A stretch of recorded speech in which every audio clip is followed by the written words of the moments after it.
자, 다시 한번 또 얼른 또 예언해 볼까요? 예스겔서 총 몇 장? 몇 개의 장이 있다고 했죠?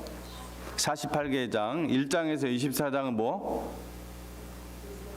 이스라엘의 심판. 그 다음에 25장에서 48장까지는 회복. 그래서 1장에서 24장은 그까지만이라도 하여튼 기억을 해놓으시면 됩니다. 또 거기서 더 세분하는 것까지 기억해 놓으시면 좋고요. 자, 오늘 말씀 1절 한번 같이 읽어보도록 하겠습니다. 1절 말씀을 좀 읽어 나가면서 보도록 하겠습니다. 1절 열째 해 열째 달 12째 날에 여호와의 말씀이 내게 임하여 이르시되.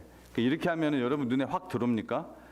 저는 모르겠어요. 저는 이렇게 하면 좀 눈에 잘 안 들어오고, 제 세대가 그래서 그런지 몰라도 제 10년, 이게 뭐예요? 제 10년, 그 다음에 10월, 12일 이러면 굉장히 쉽게 눈에 들어오는데, 열째 달, 열째 달 12째 이러면은 복잡해요, 머릿속이. 안 그래도 제가 산수가 좀 굉장히 싫어하는데, 이과를 나왔는데도 산수를 제가 좀 싫어해요. 자, 그러니까 10년 10월 12일이에요. 제 10년. 제 10년이니까 몇 번째 해 이런 뜻이죠. 무슨 말이냐면은 계속해서 에스겔서는 그래서 뭘 기준으로 잡고 있어요? 유다 왕 여호야긴이 바벨론 포로로 끌려왔을 때부터 카운트를 한다고 했죠. 그러니까 유다 왕 바벨론 여호야긴이 2차 포로로 끌려왔을 때니까 주전 597년이잖아요. 그죠? 그럼 597년부터 10년. 그죠? 10번째. 대충 우리가 그러면 몇 년도다 이렇게 알 수가 있죠. 주전 약 587년경. 586년에 유다가 이제 멸망을 했죠. 그죠? 586년경에. 그러니까 대충 어떤 그때쯤이다 우리가 알 수가 있습니다. 주전 약 587년경. 그러니까 유다가 멸망하기 뭐 한 1년 전 정도 이렇게 우리가 생각하면 되겠습니다. 이런 시기를 이렇게 기억을 하는 게 성경은 그 선지서 헷갈리지 않도록, 또 하여튼 구약 성경을 우리가 잘 입체적으로 잘 이해하기 위해서는 좀 힘들더라도, 처음에 좀 귀찮더라도 자꾸 연대를 기억해 놓는 것이 좋습니다. 3절 너는, 같이 한번 읽어보겠습니다. 3절은 시작. 너는 말하여 이르기를 주 여호와께서 이같이 말씀하시되 애굽의 바로 왕이여 내가 너를 대적하노라. 너는 자기의 강들 가운데 누운 큰 악으라. 스스로 이르기를 나의 이 강은 내 것이라. 내가 나를 위하여 만들었다 하는도다. 3절에 너는 말하여 이르기를. 자, 너는 누굽니까? 그래서 너는 항상 우리 성경을 읽을 때 또 혹은 해석을 할 때 주어가 뭔지, 말하는 사람이 누군지 잘 알아야 돼요. 그거 헷갈리면 안 됩니다. 너는 지금 말하는 화자는 누굽니까? 말하는 화자는 하나님, 여호와 하나님, 여호와 하나님이고, 너는 그러면은 알겠죠? 에스겔. 에스겔에게 하나님께서 명령하는 거예요. 이르기를 주 여호와께서 같이 말씀하시되 이렇게 하고 있는 것입니다. 지금 큰 악어 얘기가 나오죠. 나일강 하면은 여러분 그 악어 생각나시죠? 악어가 연상이 되시죠? 안 가보셨어도 그 정도는 좀 연상이 되시잖아요. 나일강. 그래서 이 교만한 악어가 어떻게 합니까? 눈만 끔뻑끔뻑하고 이렇게 자기도 하고 하는 그런 모습이죠. 이것이 마치 바로왕 같은, 이집트의, 애굽의 바로왕 같은 모습을 문학적으로 굉장히 잘 표현을 했죠. 교만한 악어가 자신이 마치 그 나일강의 주인인 양, 그 물속에 있으면 뭐 자기가 주인처럼 그냥 들어오는 건 자기가 왕이죠. 뭐 다 잡아먹으니까. 딱 교만하게 그 나일강의 주인인 양 물속에서 이렇게 누워있는 그러한 모습을 빗대어서 자신을 애굽의, 그러니까 누구예요? 바로 자신을 애굽의 절대적인 주권자로서 자처할 뿐만 아니라 더 중요한 거 뭡니까? 하나님께서 지금 심판을 하시는 이유가 뭐가요? 내가 만들었다는 거예요. 이 광을 내가 만드는 것이다. 내 것이다. 그리고 내 거다. 내가 나를 위하여 만들었다. 전부 다 하나님이 하실 말씀, 신이, 창조주가 하실 말씀을 지금 그렇게 바로가 스스로 신이 되어서, 실제로 그랬죠. 자기가 신격화 시켰죠. 신이 되어서 내 거다, 내가 만들었다, 내가 나를 위하여 만들었다, 이렇게 이야기하고 있는 거예요. 그래서 이렇게 자처한 모습을 하나님께서 지금 굉장히 진노하시는 그런 모습이죠. 이런 모습에 대해서. 그래서 4절, 내가 갈고리로 내 아가미를 꿰고 너의 강의 고기가 내 비늘에 붙게 하고 내 비늘에 붙은 강의 모든 고기와 함께 너를 너의 강들 가운데에서 끌어내고. 얼마나 하나님께서 시각적으로 지금 아주 잔인하게 하나님의 진노가 묻어나는 말씀이죠. 내가 갈고리로 내 아가미를 꿰고 그 악어의 그 아가미를 꿰다는 것이죠. 갈고리로 끄집어낸다는 얘기예요. 근데 그 끄집어내는데 뭐도 같이 끌려오는 거예요? 그 악어의 그 비늘에 뭐까지? 물고기까지 끌려오는 거예요. 물고기는 뭘 상징하는 걸까요? 이집트 백성. 하나님께서 바로 왕과 그 이집트 백성까지 다 그냥 어떻게 하겠다는 거예요? 나일강으로 쫓겨나게 해서 끄집어낸다는 것은 나일강으로 쫓겨나서 기근, 핍절, 폐허 속에서 아주 고통받게 하실 것이다 라는 뜻을 말씀을 하고 있는 것입니다.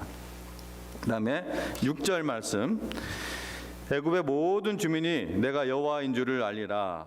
애굽은 본래 이스라엘 족속에게 갈대 지팡이라. 독특한 말이 나옵니다. 그러니까 여기서도 역시 내가 여호와인 줄 알리라, 유명한 이 말씀이 나오죠. 반복적으로 나타나는 이 하나님의 심판의 이유와 목적입니다. 내가 여호와인 줄을 알리라. 하나님의 심판의 이유와 목적. 이스라엘 백성이 여호와 하나님을 예배하도록 가게 하라. 하나님께서 모세를 통해서 바로 왕에게 그렇게 말을 했죠. 근데 바로가 요리조리 계속해서 말 바꾸면서 그 말을 들어주지 않았죠. 바로 왕이 듣지 않자 하나님께서 그때마다 하나씩 재앙을 내리시잖아요. 근데 여러분 그 재앙을 보면서 뭘 느끼셨습니까? 하나씩 내릴 때 왜 한꺼번에 확 이렇게 하시지 않았을까? 하나님이 이렇게 확 하시지 않았을까? 그런 생각도 좀 들지 않으세요?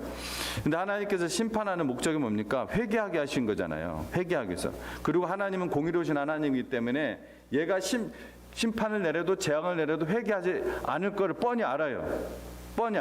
또 하나님께서 얘는 철저하게 아주 교만한 그런 왕이기 때문에 하나님이 긍휼의 마음으로 그에게 회개할 마음을 주시지 않으면은, 회개의 영을 내려주시지 않으면은, 하나님이 역사하시지 않으면은 결코 회개할 수가 없어요. 그래서 출애굽기에 보면은 바로의 마음을 하나님께서 강팍하게 하셨다고 했잖아요. 그건 뭐냐면 하나님께서 일부러 의도적으로 아주 그냥 회개하지 않게 하셨다가 아니라 하나님이 우리의 마음속에 들어오셔서 특별히 회개의 영을 움직여 주지 않으면은 저와 여러분도 똑같다 이 얘기예요.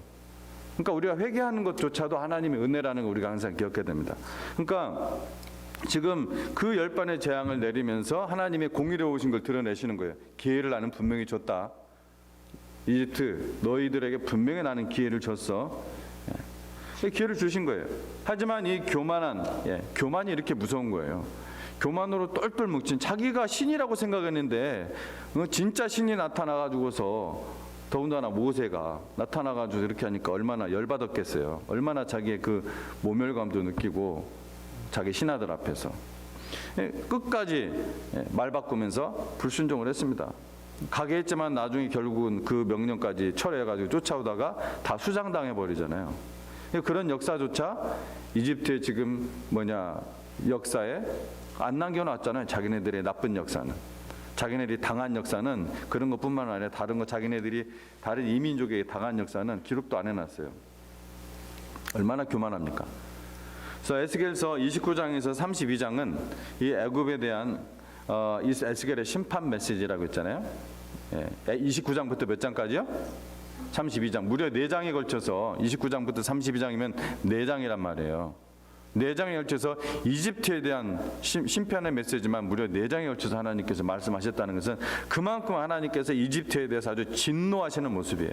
더군다나 이집트는 어떤 나라입니까? 애굽은 이스라엘 백성들을 400년 동안이나 노예 생활을 했던 거예요. 430년 중에서 400년.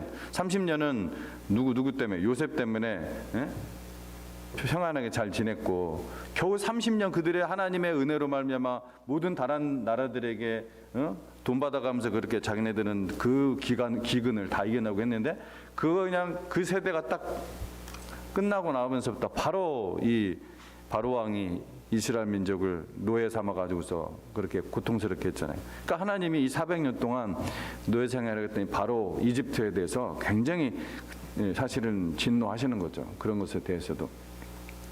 뿐만 아니라 이게 또 다른 이유가 또 있어요. 더 심각한 문제가 이제 나중에 있는데 나중에 좀 더 보도록 하겠습니다. 그래서 제가 아까 10가지 재앙이라고 했잖아요. 우리 그건 다 알고 있죠. 10가지 재앙이에요. 근데 여기서 내가 여호와인 줄을 알리라. 혹시 제가 궁금해가지고 내가 여호와인 줄을 알리라 해서 29장에서 32장까지 이게 몇 번 나오는가 한번 카운트를 해봤어요. 몇 번 나왔을까요? 제가 몇 번 나올 거를 기대하고 카운트를 했을까요? 아니 29장만 4번이죠. 29장에서 32장까지 이집트에 대한 심판의 메시지라고 말씀드렸죠. 아까 출애굽께서 재앙이 몇 번이었어요? 10번이었습니다. 그래서 29장에서 32장까지 몇 번 내가 여호와인 줄 알리라 이렇게 하시는가 궁금해가지고 제가 카운트를 해봤어요. 근데 9번입니다.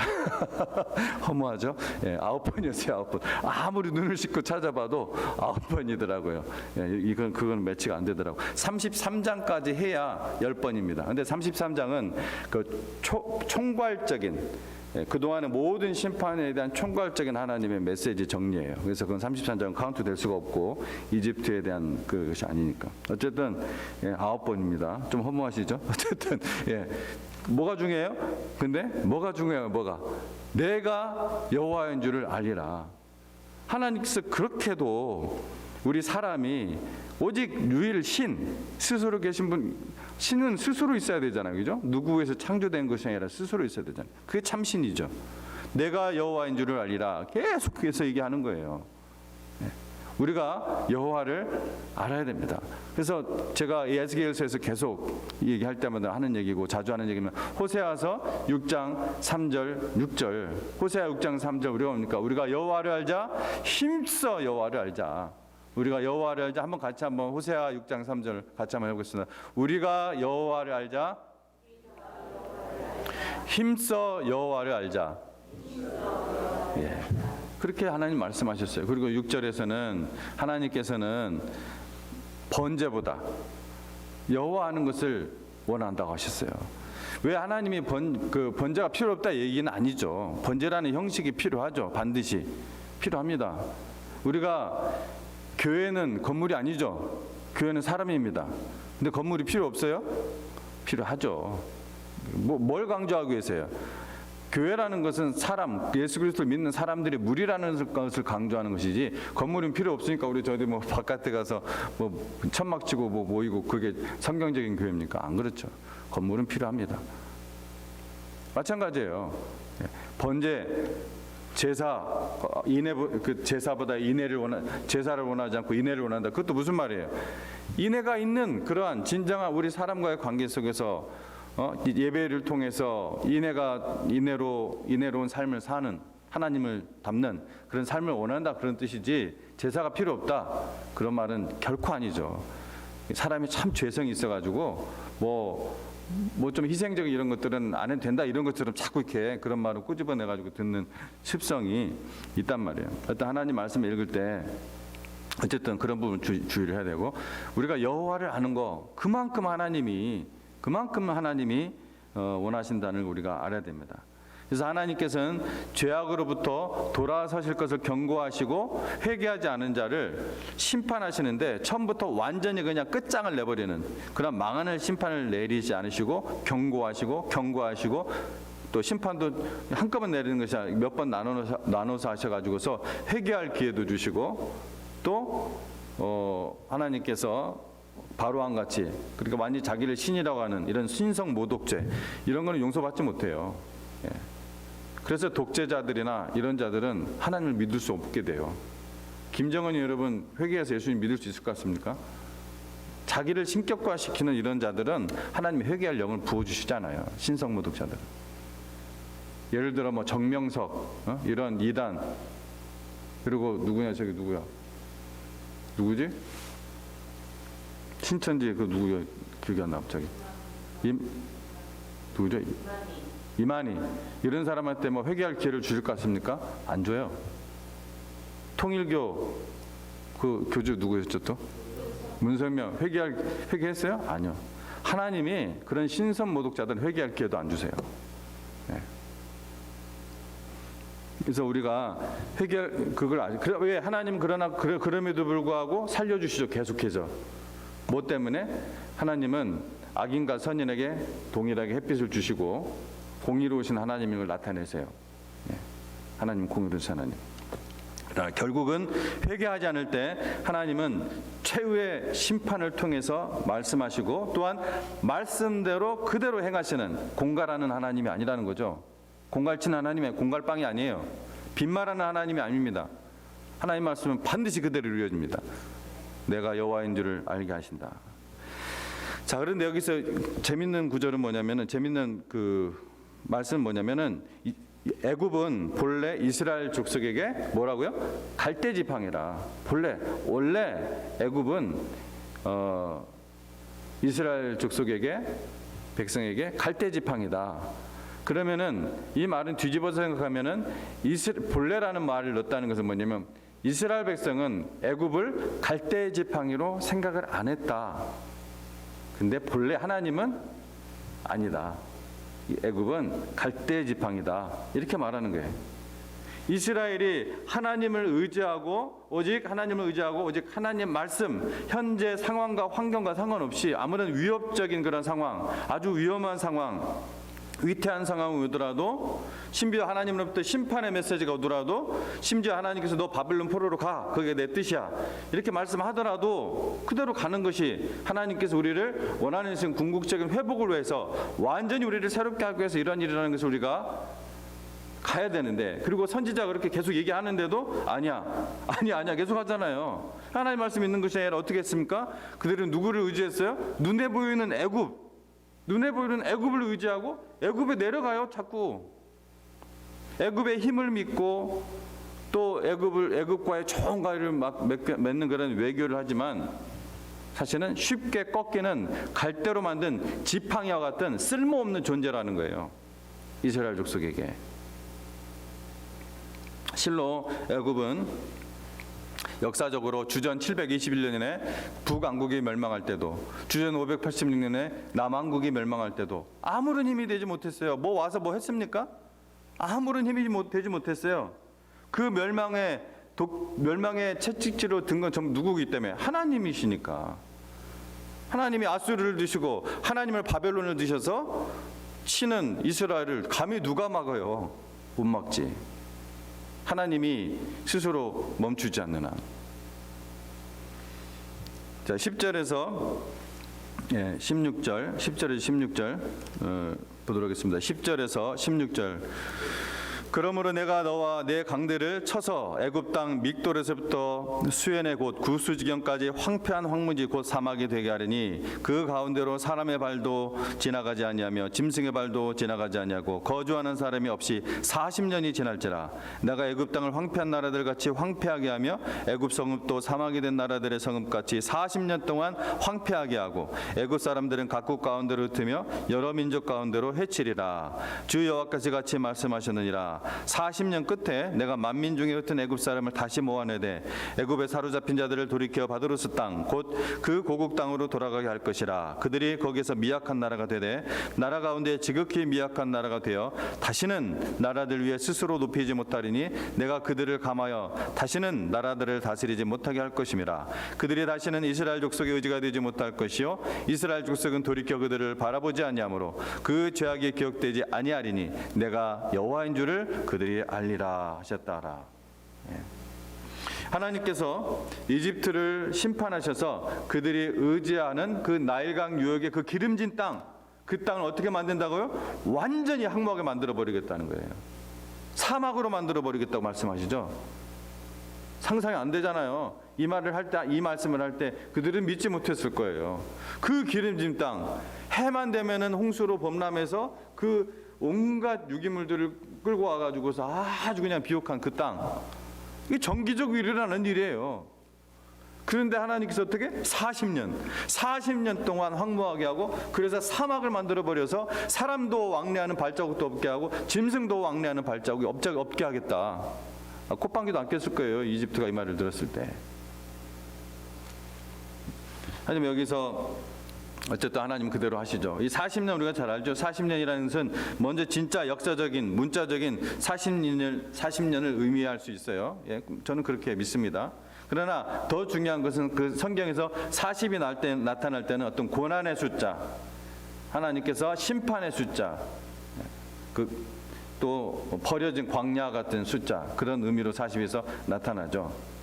광야의 의미, 그죠? 물론 그것이 끝날 때는 새로운 회복을 의미해서, 그래서 이집트도 마찬가지죠. 40년이 지나니까 회복의 해가 시작되잖아요. 그렇죠? 그런데 40년 후에 회복이 되어서 이 애굽에 원래 살았던 사람들, 그들의 고토, 그들의 그 고향 땅, 이 바드로스 땅으로 다시 돌아오게 하십니다. 다시 돌아오는데 그들이 이제 어떻게 된다고요? 미미한 나라가 된다는 거예요. 다시는 저번 때 옛날처럼 그 열국 위에서 스스로 높이지 못하게 할 것이다. 이 예언이 어떻게 됐어요? 오늘날 그대로 성취되고 있잖아요. 그 이후로 한 번도 그들이 일어서지를 못했어요. 지금 피라미드 장사로 먹고 사는 거예요. 예, 피라미드 장사로. 예. 하나님의 말씀은 그대로 참 이루어집니다. 21절 말씀 보도록 하겠습니다. 21절 중요한 말씀 같이 읽어보도록 하겠습니다. 21절은 잠깐만요. 21절 같이 읽습니다. 시작. 그날에 나는 이스라엘 족속에게 한 뿔이 돋아나게 하고 나는 또 내가 그들 가운데서 입을 열게 하리니 내가 여호와인 줄을 그들이 알게 하리라. 자, 그날에란 말이에요. 하나님께서는 그날에 내가 이스라엘 족속에 한 뿔이 솟아나게 한다. 그날은 역사적으로 그리고 문맥적으로 보면은 이 느부갓네살이 이집트를 정복하는, 애굽을 정복하는 그날을 말하는 거겠죠. 이집트까지 오는 걸 얘기하는 거예요. 단지 갈그미스 전투를 얘기하는 것이 아닙니다. 갈그미스 전투는 주전 609년 그리고 605년 1, 2차 갈그미스 전투, 세계사에서 세계 고대사 전투에서 그 기억해야 될 4대 전투 중에 들어간다고 했죠. 굉장히 중요한 전투입니다. 세계사를 바꾸는. 여기에서 바벨론이 이집트를 멸망시켜버리고 이집트는 그대로 다시는 못 일어나요. 제국이었던 가장 오래된 나라 중에 하나였던 이집트가. 근데 그날은 그 갈그미스 전투 정도를 얘기하는 것이 아니라 바벨론이 완전히 그 땅 이집트까지 돌아가지고서 거기를 완전히 황폐하게 만들어버려요. 그날을 얘기하는 거예요. 지금 예언하는 시점은 언제 몇 년 돌아갔어요? 주전 587. 그러니까 갈그미스 1, 2차 전투에서 이미 이집트 졌어요. 그러니까 그거 예언하는 건 아니죠. 그건 지나간 일이에요 지금. 그러니까 우리가 연대를 아는 게 좀 중요한 것이, 특히 예언서에서 예언의 말씀을 할 때 어느 시대에서 얘기하는가 이걸 알기 위해서 연대를 자꾸 제가 얘기하는 거예요 여러분한테.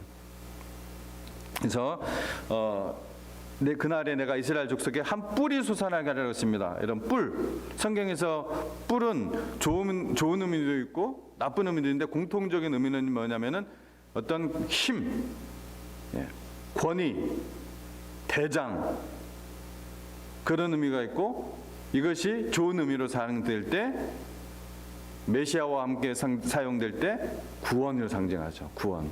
그래서 사무엘하 22장 그리고 시편 18편에서 다윗이 사무엘하 22장에서 다윗이 노래를 만들어요. 시를 쓰는 거니까 시가서를. 그게 거의 똑같아요. 시편 18편하고. 시편 18편이 역시 다윗의 시거든요. 거기서 뭘 노래해요? 구원의 뿔이 나옵니다. 거기에 구원의 뿔이 나와요.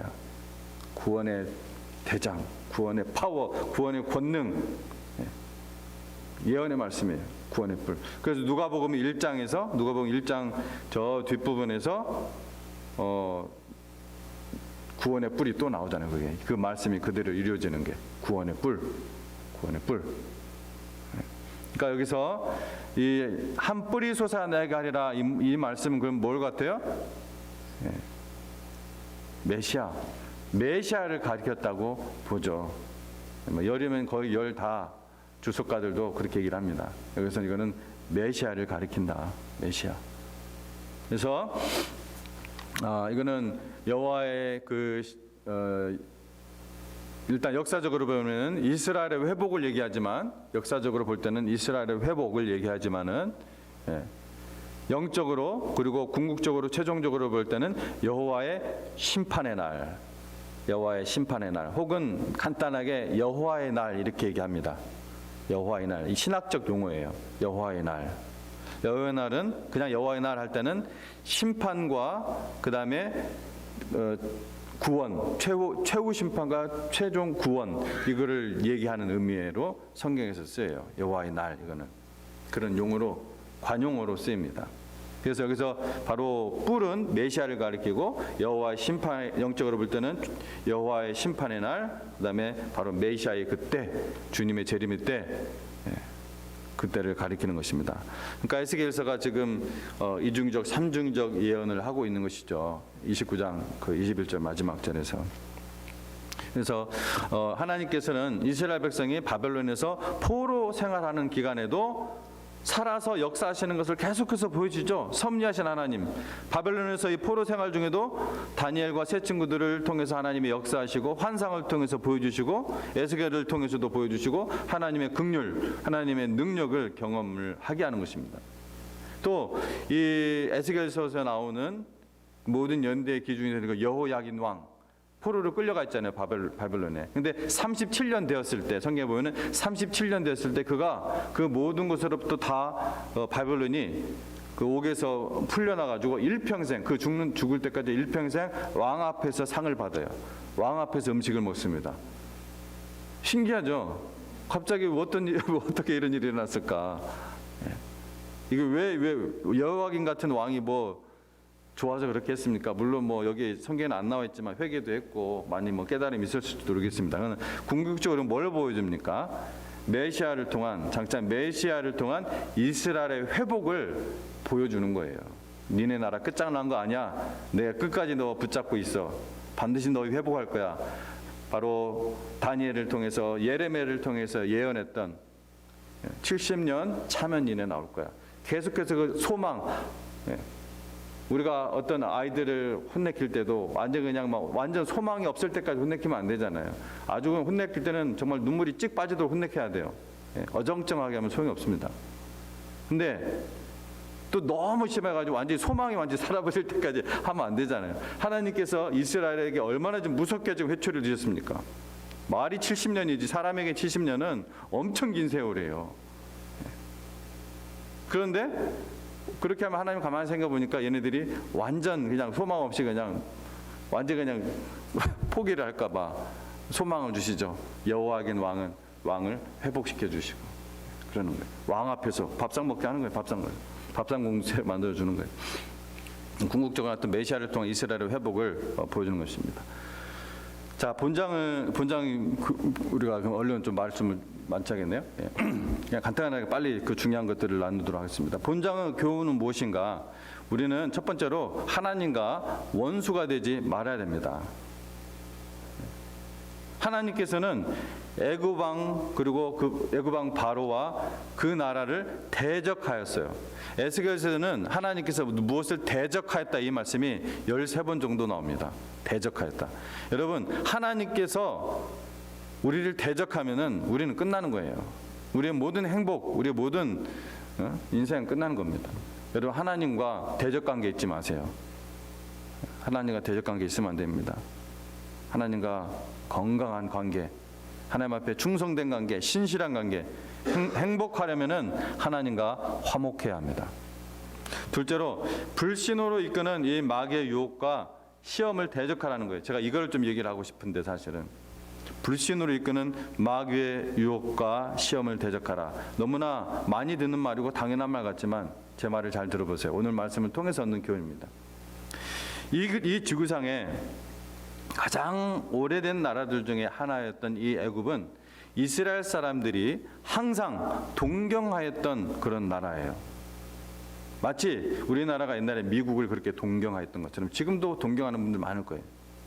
그래서 이스라엘 사람들이 비록 그곳에서 몇 년 동안 400년 동안 종노릇을 하고 살았지만 그곳에서 빠져나올 때는 다시는 내가 여기서 올 때 종로를 타러 그곳으로는 다시는 들어가지 않을 거다라고 마음으로 다짐했을까 안 했을까? 당연히 다짐했겠죠. 다시 내가 종로를 타러 와야지 이렇게 했어요.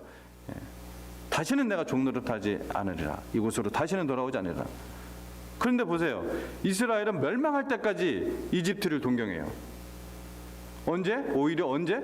위기가 찾아올 때 오히려 하나님 그렇게 하지 말랐는데도 자꾸 이집트를 다시 돌아봐요.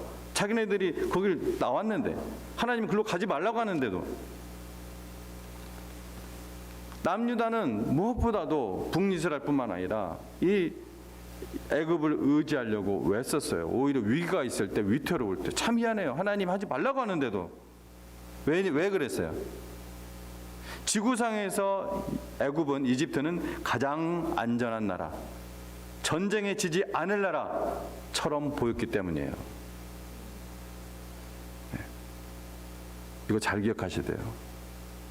여러분이 가장 안전한 방법, 가장 안전한 곳, 어떤 내 인생에 있어서 이것에는 절대로 필요한 것, 그것이 하나님보다 의지하는 것이라면은 여러분 하나님을 대적하는 관계에 있는 거예요. 하나님 말씀에 정면으로 불순종하고 있는 것입니다. 그리고 그 결과는 무엇입니까? 참담합니다. 참담해요. 오늘 아까 차은준 전사님 기도하실 때 어떤 기도를 하셨냐면은 누구든지 나를 따르거든 자기 십자가를 지고 날마다 자기 십자가를 지고 나를 따를 것이니라 그 기도 말씀을 하셨어요. 자기 부인 안 하는 것이죠. 그런데 우리 그리스도인들이 하나님 믿는 사람들이 자기 생각이 얼마나 꽉 차 있는지 몰라요. 안 바꿔요. 네. 하나님께서 세우신, 제가 참 부족하지만 담임 목사가 딱 보고서 그런 걸 말씀을 통해서 얘기를 하는데도 자기 생각 안 바꿔요. 절대로 안 바꿉니다. 평생 안 바꿀 수도 있어요. 굉장히 그게 하나님의 복을 막는 첩경입니다. 네. 복을 막는 첩경이에요. 하나님 나라의 복을 삼으시기 바랍니다. 인본주의적인 생각으로 내 생각과 내 계산대로 여러분 뭘 하지 마세요. 그거 굉장히 위험한 겁니다. 하나님 기뻐하시지 않는 거예요. 네. 자, 이게 왜 이걸 하냐면요. 여러분, 이 모습이 어떤 모습이 저는 연상이 됐냐면요. 여러분, 우리가 왜 이렇게 됐습니까? 사람이 왜 이렇게 됐어요? 사람이 왜 태어나서 죽을 때까지 땀을 흘려야 간식 먹고 살 수가 있고, 보통 사람들은 이렇게 먹고 살 수가 있고, 또 온갖 유혹과 시험에 막 그냥 싸워야 되고, 질병에 걸리고, 때리면 아프고, 마음도 아프고, 수명이 좀 늘어났지만 의학과 이 메디신의 발전으로 수명은 늘어났지만 또 뭐가 늘어났어요? 온갖 질병이 더 늘어났습니다. 결국은 그래 어떻게 돼요? 죽어요. 다 죽어야 돼요. 죽음. 다 죽어야 돼요. 왜 이렇게 됐어요? 도대체 우리가. 왜 사람이 이렇게 됐습니까? 뱀 때문에 이렇게 됐잖아요.